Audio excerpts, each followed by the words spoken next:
Hello and welcome to another episode of the World Class Real Estate Podcast. My name is Mark, and I'm joined as ever by Mr. Sam Hunter. I say as ever, it feels like it's been a long time, mate. How It are has you? been a while, just you and me, man. But here we are. Thanks for having me. Yeah, no, well, welcome back. We're recording at the brand new time of 6:13 in the morning in the UK because the time difference is becoming a bit of a challenge, isn't it, in the winter, mate? For you guys, I think it's hard to get up early in the morning, and for me, the busiest time of my day, whether it's professionally or personally, is 5:30 p.m. every afternoon. And if I'm not at home, I'm out doing something, hopefully worthwhile. So yeah, we made it work. Thankfully, Ian's got a bit on this morning, but you were willing to get up super early to make this happen. And for everyone who's watching on video, he looks good for 6:15 in the morning. Well, I was a bit conscious that now these videos go out, I'm delayed my gym, so I'm going in the gym at 7 rather than 6 this I, morning. So. I got no excuse. I'm sitting here, my hair's messy, my glasses aren't clean, so it looks like there's little speckles in front of my own eyes, and it's 4:15 in the afternoon for me. So I don't know what my excuse is, but here we are. Um, I, Mark, you messaged me last night. You said, "What are we going to talk about?" And I said, "Don't worry, I got it covered." And I didn't tell you what we were going to talk about until about 5 minutes ago. And it is off the back of your and Ian's conversation last week, not necessarily about how you can use certain technologies within your business, but it is about the fact that you and Rachel are selling your house at the moment. Yeah. And uh, I don't know a real estate agent that has not become way better at their job after they've sold a property. And so I'm keen to ask you a few questions, none of which you know what they are, because we're going old school, back to Sam and Mark. So this is going to be just off the cuff, fly by wire, see where we end up. Yeah, so none of the questions of which you are, but I hope will reveal just what a lot of sellers go through and how actually understanding those feelings can make you a better real estate agent, and probably very practically will go a lot further than the best prospecting tool, the best one line or whatever it may be to increase your conversion rate or get you through more doors and win you more listings and hopefully make you more money. So if you're up for it, I've written down 7 questions. Whether we get all 7 or not, who knows? But I'll certainly ask a few and we'll see. Yeah, man. Let's do it. All right. So what made you decide to sell? Well, we have been. I feel like I'm sat on a sofa here. For sure.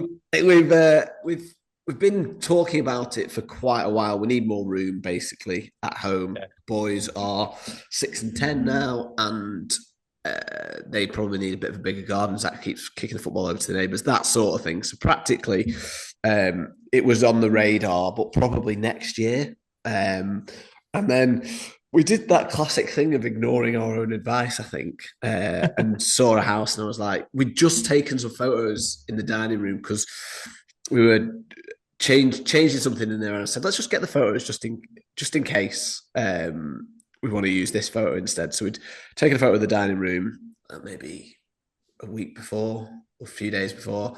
Then I went to see a house, and I was like, right. I think I might want to buy this house. And so it's been on the radar, but it was the house that we liked that really prompted us to put the house on the market sooner than we'd planned. So classic emotional purchase more than anything else. Yes. Yeah. Don't let the emotion trigger the action. Oops. For sure.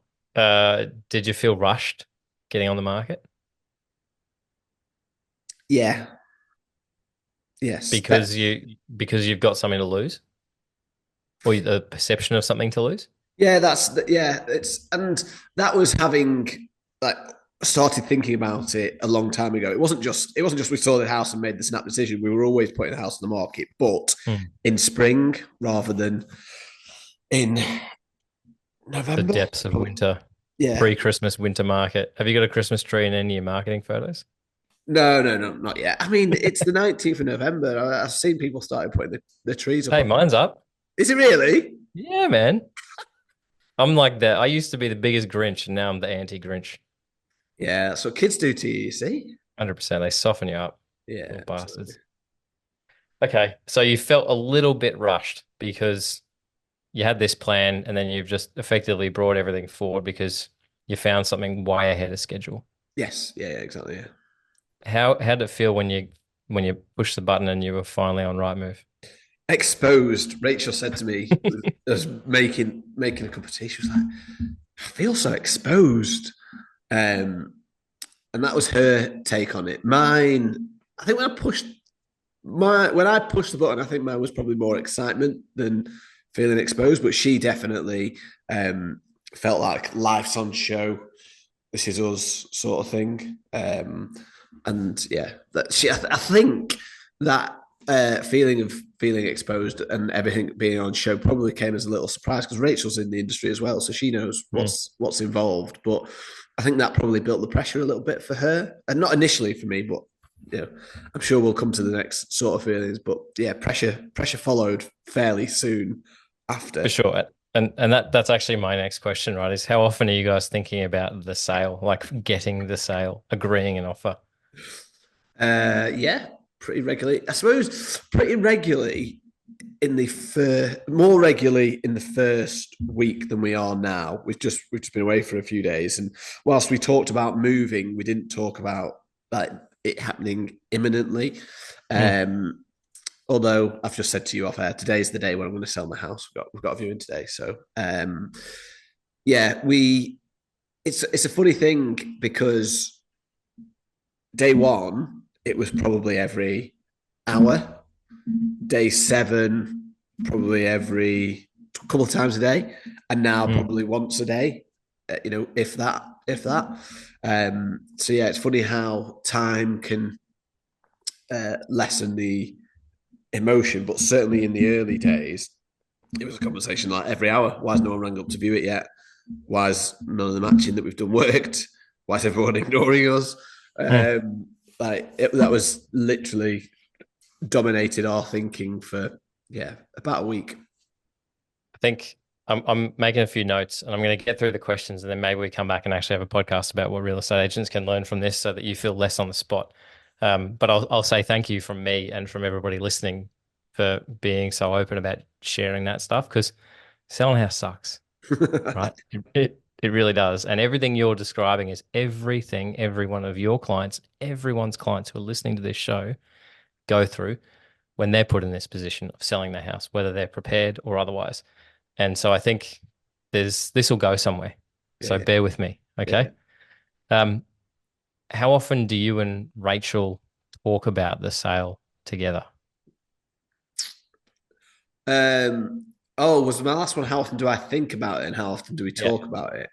Oh, I would answer that kind of how often we talk about it, but then most of those conversations are probably triggered by a thought. But I'll find myself at work just having a moment of distraction, procrastination. Oh, I'll just see how many people have had a look at it on Rightmove. So yeah, more often than that, it's never a million miles away from your thought process. I don't think, and we're at that time of year when we're starting to plan for next year and Mm, all of this, and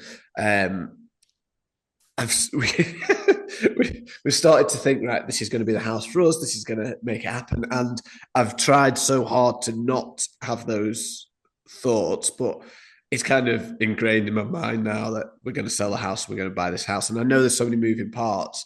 But life next year now revolves so much around the move that, mm, particularly this time of year when talking about setting some goals yesterday, went through that process as we were traveling, and virtually all of those are reliant on the house sale coming through. So yeah, it's pretty front and center. It's such a major thing as well. Um, 100%. so yeah, very very very often, daily certainly. Do you guys, do you find yourself wishing that you had more inquiry, more viewings? Yeah, all the time. Yep. Okay, cool. Um, have you had a chat about what happens if you don't sell? um, every house will sell, right? So we know that. Um, we know the reasons why a house won't sell. It's almost like we almost know.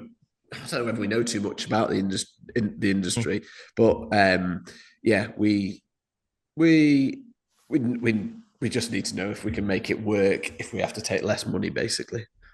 I think so that leads me very nicely into my next question, right? So you know what you know about the industry, but what you're finding out now is what you don't know about how you feel about Hmm. what you know. That Yeah, makes sense. yeah, yeah. So, um, before you made the decision to put it on Rightmove, being the professionals that you both are and working in the industry, did you sit down and talk about what was going to happen if you didn't get the results that you wanted in a certain time frame? No, I'm an optimist. Absolutely not. Okay. Do as I say, not as I do. Mark Worrell, estate agent. All right. It was a rush, Sam. It was a rush. Yeah, yeah. Yeah. Okay. And just to wrap off my rapid fire, and then I'll come back and we'll talk about some of these points. So how long have you been on the market for now? It's a good question. I was thinking about that. I think it's about 3 weeks. Okay. So 3 weeks on the market. What's a lesson that you've learned so far that you're going to take into your next listing presentation? Um, there's certainly going to be a conversation about uh, patience. I think the big thing that I've learned being on the other side is, my God, I'm impatient, and I don't think I'm Mm, so impatient as an individual generally, but in those first few days, hours, I'll start hours. Those first few hours, days, and now weeks. And I think it's about 3 weeks. mm, Um, in those first few, like I say, it was every hour. It was that real forefront of mind. So my contact with clients in those early days is certainly going to be more intense, because I think that's where they really want to know, is the house on Rightmove. mm. I mean, we automate a bit of communication there, but when there's so many emotions going around, they want to hear from us on day one. They don't want to wait, until day 7, because God knows what's happened in that time. But also set some expectations on that, and probably talk about how they might feel as well. Um, because I think that's, having gone through it, I think that's kind of pretty um, important. I've moved house before, Mm. but it was 8 years ago, and my God, you forget a lot in 8 years. We talk about it. People only do this once, twice, maybe three times in their lives, right? We do it for other people every day, and it's a really good exercise. Like for the next 12 months, you have such an advantage over every single other agent in your market that hasn't sold recently because you can say, I've just been through this myself. Yeah, You feel I like your know. life's on show. Yeah, You're yeah. going to feel exposed. It's not a good feeling. That's why we declutter, right? All that sort of stuff. So, I agree with you. Like the level of intensity once somebody makes the decision to engage you and puts their trust in you has to go up, right? Because that's the point where they're like, "Fuck, I hope I've made the right decision." So, if we go back, there's a couple of points. So I've written down a few things just off the back of that conversation. I think actually almost become a listing presentation in itself, but are certainly lessons and landmines that you can lay for your competition. For anyone listening to this show, not just Mark and selling up there, um, would it be fair to say that a lot of the people that you see decide to sell their property because they found something to buy? I don't know actually. Yes, yeah, yeah, of course, yeah. Like Perry's talked about it in the past. When you're moving, you almost don't give a shit about your current house anymore. Mm, You're moving for dreams and for sure. aspirations, It's the same thing. and You said all your goals are tied to the new property, so yeah, you got to make it work, right? and the So current house, the current house really comes down for me at the moment. And we've brought 2 kids up there. Bear in mind, yeah, the numbers just have to work. yep, for sure. So like my point of thinking about that is that there's probably a marketing campaign in it. So it's just like we specialize in selling houses to people who found something they didn't expect to find so soon. And people will be like, "Oh, what does that mean?" Right? Because that's all your story is so common. And Mm. it's why people have such a poor real estate experience because they're so committed mentally and sometimes financially to the next property that Yeah. they just pick anybody and that person just goes, "Yeah, I'll sell it." And they don't recognize the pressure that they're feeling. They don't recognize the exposure Mm. that they're feeling. They don't realize that all of their goals and their future is tied to this property. And so they sit on their hands for probably longer than 3 weeks. And then one day it's like, oh, it's not selling. We should probably reduce the price. Yeah, yeah. So imagine if starting before you even meet these people, it's like you're putting a video out there. It's just like, hey, at Moving Works, we specialize in helping people who find something before they're probably ready actually get their house in order and then sell for a great price in a short period of time to minimize that stress, minimize that feeling of being exposed, and take as much of the pressure away as possible. How many people do you think pick up the phone? And they're like, I'm going to put them on the shopping list. Yeah. If you can speak to that really common scenario and that really common pressure. So imagine you're in your listing presentation next and someone says that to you, be like, I did the same thing. I ignored all my advice, but you know, we've got a plan and we know what we're doing. The, the, You were in a really good position in that you had some photos ready to go. So you found a property and you're like, shit, we can actually put this. You can do the old real estate agent thing of like, I can take the photos today and get it on the market tomorrow. not Um, exactly, actually. Sorry to interrupt. So we'd taken some, mm, and we were just sort of banking some. And my wife said throughout the summer, "Oh, we should take the garden when it's sunny. We should take the garden." I was like, "I'm not going to sell this winter. Don't worry." But we had a 2 hour window on a Wednesday where we had to fly around the house, moving everything out of one room, taking a mm. photo, and then moving it back. So we did have some, but not all. So we had a very hectic time to try and sort that out. Sorry. So maybe the start of winter is not the best time for professional photography in certainly in the north of England. But imagine you have a conversation with people and it's like if you're thinking about moving in spring, just in case you find something early, get your photos done now. Mm, Again, it's a campaign that's built around their needs and their situation rather than, hey, do you want to put your property on the market today? I've got 1.5% or whatever it may be, right? And you've got the opportunity. You've lived this story now, so you know it's actually all real. And so it's going to be real for so many other people as well. I think your point about Rach saying she felt exposed and that your whole life is on show, there's not a seller in the world that doesn't have that feeling when they go on the market. Maybe a developer where it's completely soulless property, but any family selling a home are all the people that the vast majority of the people listening to this show represent. So imagine if you go in there and it's like, hey, here's what it's going to feel like on day one of Rightmove. You're going to feel a bit exposed. That's normal. And then when they have that feeling, they're going to be like, oh man, Mark and Rachel, they get us. I'm so happy we picked them. Better yet, imagine you go you take your phone out, pull up video, and you say, here's what it feels like being on Rightmove on day one. You're yeah. going to feel exposed. That's why we talk to people about decluttering, to minimize that feeling of exposure, Mm, so that not your entire life is on show. It's just your house. yeah. Yeah. Does that Yeah. make sense? Yeah, I think Uh, that would talk about feelings. We can talk about so much in this job, but to talk about the feelings and emotions, I think is really quite powerful. And I've written a few down as well, as I've been feeling them with the idea of putting something together once we've been through the process, because I know not only have we had all these feelings so far, I also know there's a lot to come. And I'm not mm. necessarily knowing, like, I didn't expect some of these feelings already, so I don't know them. Um, but I know it is an emotional roller coaster. It's kind of For sure. And I think like the purpose of this conversation was not to deep dive and delve into your own experience, but to understand just how similar yours is to everybody's. mm, And make everybody listening and you guys realize that there's not enough of that being spoken about in the reception room or at the living room mm, at the point of instruction. It's all just data and fees. And I think it's really important to address your fees and it's really important to address market data to understand pricing and method of sale and how long something might take. But you don't win the business on that alone. And if you want to grow your business, you just have to win more business. And this, again, I think just you're the perfect mouthpiece for the typical real estate experience, right? You've been on the market 3 weeks. That's not a long time, but you're wishing you had more viewings. You're mm. wishing you had more inquiry. You're thinking about it still, probably every hour. Rachel's thinking about it probably more Oh, yeah, realistically, right? But you're only talking about it a couple of times every day. So it's on your client's mind 24/7. yeah.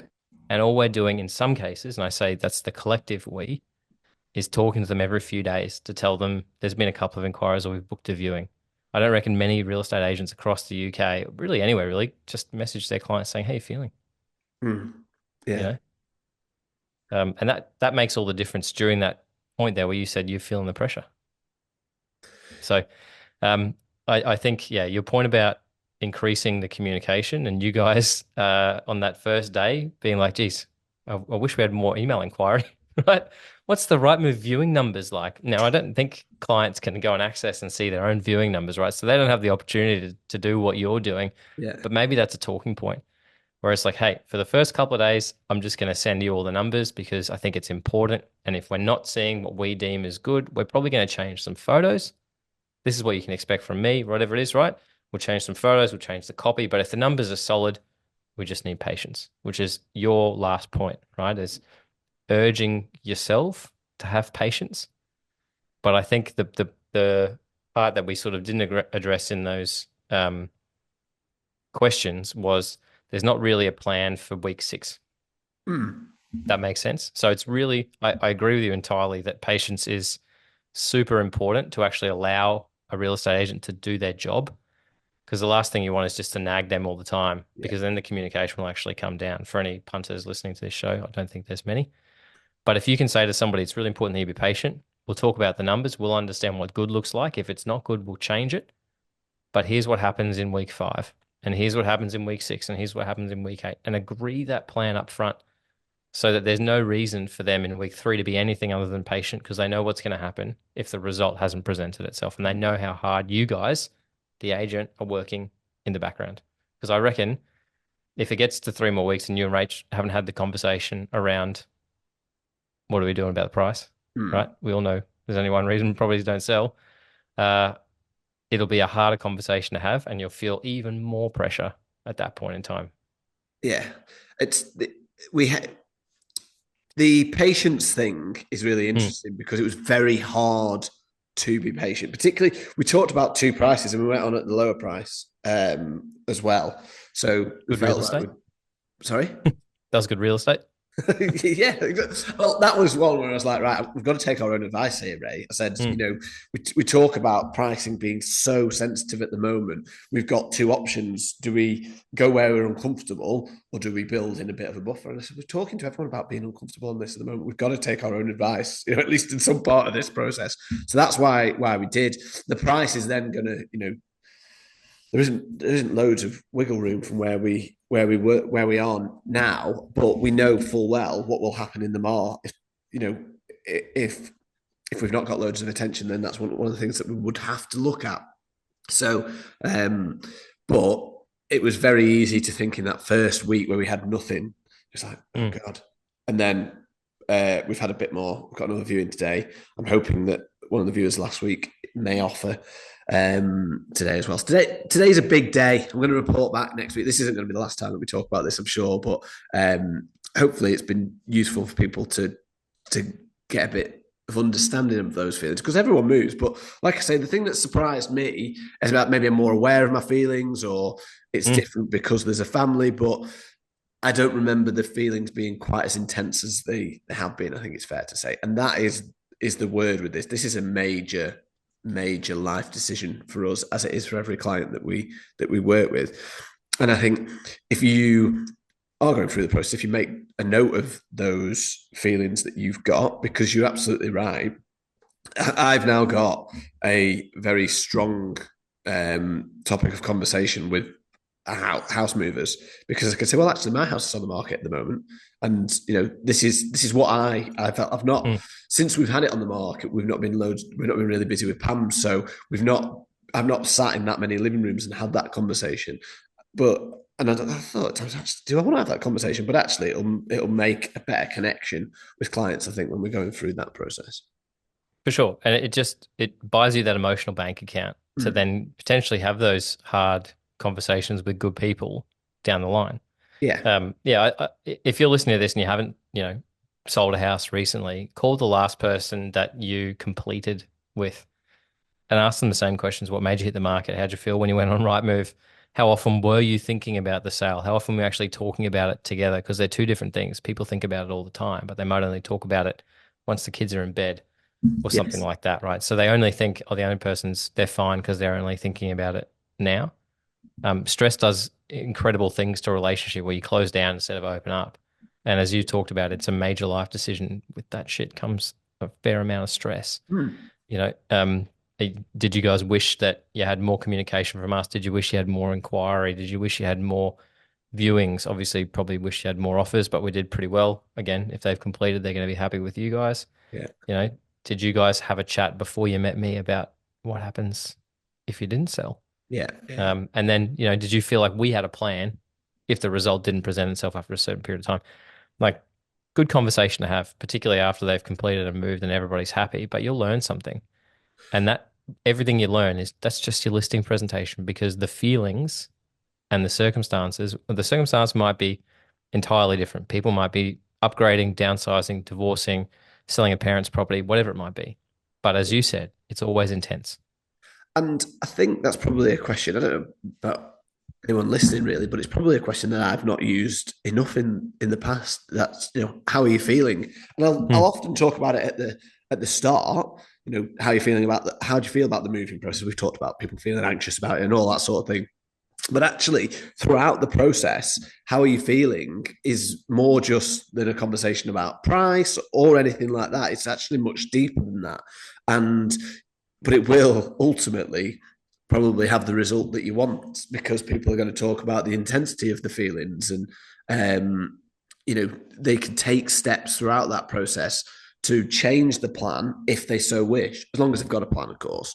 They might say on week 2, oh, I'm thinking that maybe 4 weeks away to change this plan is too Hmm. far. The way I'm feeling right now, and so that question, how are you feeling? I think is really powerful to have that discussion with clients, particularly if you are able to discuss the types of feelings that they are likely to be having early on in the process, because then at the end of the day you're demonstrating how you understand them and you understand what they're going through. Yep. And I think you're right about that plan being adaptable. You might suggest to people the longest time frame possible to make a decision, right? In terms of we talk about patience, you probably want to be patient with your price for a maximum of 6 weeks. Mm. And if they're like, no, we need to move sooner, you're like, okay, let's bring that forward to week 4 or Yeah, week 3. But I wouldn't recommend pushing it out. yeah, So yeah. you're giving them the option of choice, and everyone loves choice, but you're protecting a good result for their client, which is your job, by saying we probably wouldn't do longer. Yeah, yeah. So yeah, I Cool. think How you that's feeling? um exposed. Well, mate, you did well. Thank you. I think, you know, everyone would have learned something. And if people take nothing from this, they should just go and ask all their clients how they're feeling today, and they'll be very surprised at some of the responses. And I think you said it very well. Like you'll deepen the connection that you got with those people, which will make those hard conversations easier if they need to be had. This has been really useful for me actually as well, because I've I've known and I've been noting down and conscious of my feelings, because I think it's useful to document this process when you're going through it as a Mm. professional. But actually, talking about it like this and then flipping it onto the client side, I think will be really beneficial. I'm looking forward to sitting in some living rooms over the next week and having these sorts of conversations, and yeah, bit of therapy in it. Share this with Ray and then wait for the slap. You don't tell me you're thinking about it too. Very good. Yeah, awesome. Well, thank you, mate. As you know, we do this because we love our industry. We want to see it improve and get better. If you have enjoyed today's episode, please share it out with colleagues, share it out on social media, or reach out to Sam or I. I'm Mark Worrell. He's Sam Hunter. Thank you very much for listening. We'll see you again next week.